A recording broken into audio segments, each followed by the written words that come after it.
Hello friends, जैसे कि आपको स्क्रीन पर दिख रहा है, आज का जो मेरा टॉपिक है विद्युत आवेश। अब मैंने ये विद्युत आवेश टॉपिक क्यों लिया है क्योंकि जो हमारी एम्पिटेट वर्ग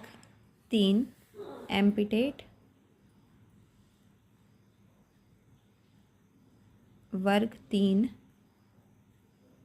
जो होने वाली है पात्र मेंस एग्ज़ाम, ये उसका भी यूनिट 16 का टॉपिक है। और जो हमारी वर्ग 1 पात्रता परीक्षा होने वाली, उसका भी एक टॉपिक है। ठीक है, तो चलिए अपने वीडियो को स्टार्ट करते हैं। पहला इसमें जो पॉइंट दिया है वो आवेश पदार्थ का वह गुण है जिसके कारण वह विद्युत एवं चुंबकीय प्रभाव उत्पन्न करता है ना।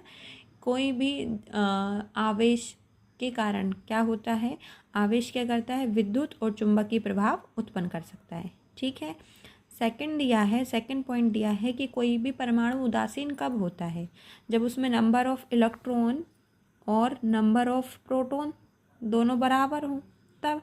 तो यही लिखा है, समान अवस्था में प्रत्येक परमाणु में इलेक्ट्रॉनों की संख्या उसके नाभिक में उपस्थित प्रोटॉनों की संख्या के बराबर होती है, इसलिए परमाणु विद्युत रूप से उदासीन होता है। ठीक है, यानी number of electron is equal to number of proton, तो वो क्या हो जाएगा, उदासीन हो जाएगा।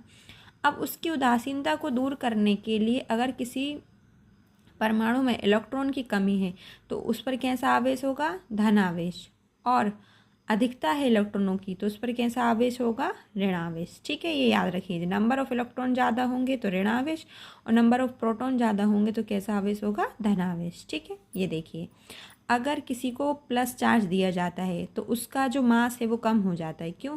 क्योंकि प्लस चार्ज से क्या होगा, उसमें से इलेक्ट्रॉन क्या होंगे, बाहर निकलेंगे, यानी इस बॉडी पर प्लस चार्ज आएगा, यानी इतने इलेक्ट्रॉन का मास उसमें से कम हो गया, यानी M days is less than M. जो बाद का मास आएगा वो पहले के मास से क्या होगा, कम।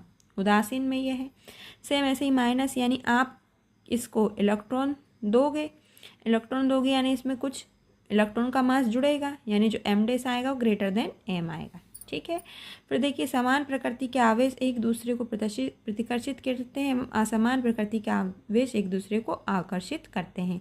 Like charges are attract to each other, repel to each other, and unlike charges are attract to each other. ठीक है, अब इसका मात्रक देख लेते हैं। एसआई पद्धति में इसका मात्रक कूलाम होता है, जिसको हम एम्पियर सेकंड कहते हैं, और सीजीएस में इसका मात्रक स्थिर कूलाम या स्थिर वैद्युत मात्रक होता है।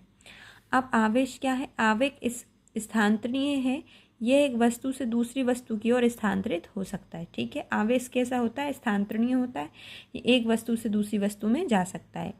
आवेश सदैव द्रव्यमान से बद्ध रहता है ना। आवेश किस में होगा, जिस भी ऑब्जेक्ट में द्रव्यमान होगा उसमें आवेश हो गई, चार्ज हो गई यानी।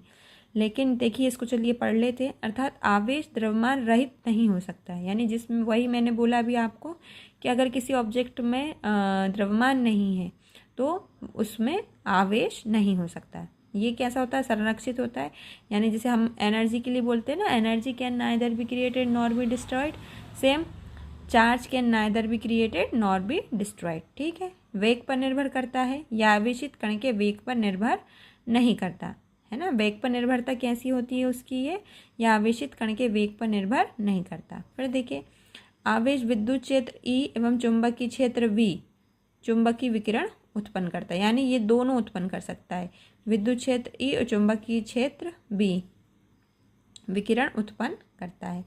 अब देखिए, ये क्या है, अगर कोई इलेक्ट्रॉन मूव कर रहा है कांस्टेंट वेलोसिटी से तो इसमें क्या आएगा, केवल अगर वेलोसिटी ज़ीरो है ना, चार्ज कैसा है, स्टेट कंडीशन में, तो सिर्फ उसमें कौन सी फील्ड होगी, इलेक्ट्रिक फील्ड। लेकिन अगर मोशन कर रहा है कांस्टेंट वेलोसिटी से तो दोनों होंगी, इलेक्ट्रिक फील्ड भी और मैग्नेटिक फील्ड भी। और अगर कांस्टेंट वेलोसिटी से नहीं है तो E और V दोनों का उत्सर्जन करेगा। ठीक है, फिर से देख लीजिए इसको, अगर वेलोसिटी ज़ीरो है तो केवल कौन सी फील्ड रखेगा, इलेक्ट्रिक फील्ड। लेकिन कांस्टेंट वेलोसिटी से मूव करेगा तो इलेक्ट्रिक फील्ड भी रखेगा और मैग्नेटिक फील्ड भी रखेगा। सेम ऐसे ही रहेगा नॉन कांस्टेंट पे। ठीक है, आई होप आपको ये पूरा चार्ज का ये जो पूरा है वो आपको समझ में आया होगा, चार्ज की थ्योरी आपको समझ में आएगा। तो देखिए, अपन इसके कुछ क्वेश्चन करते हैं विद्युत आवेश के।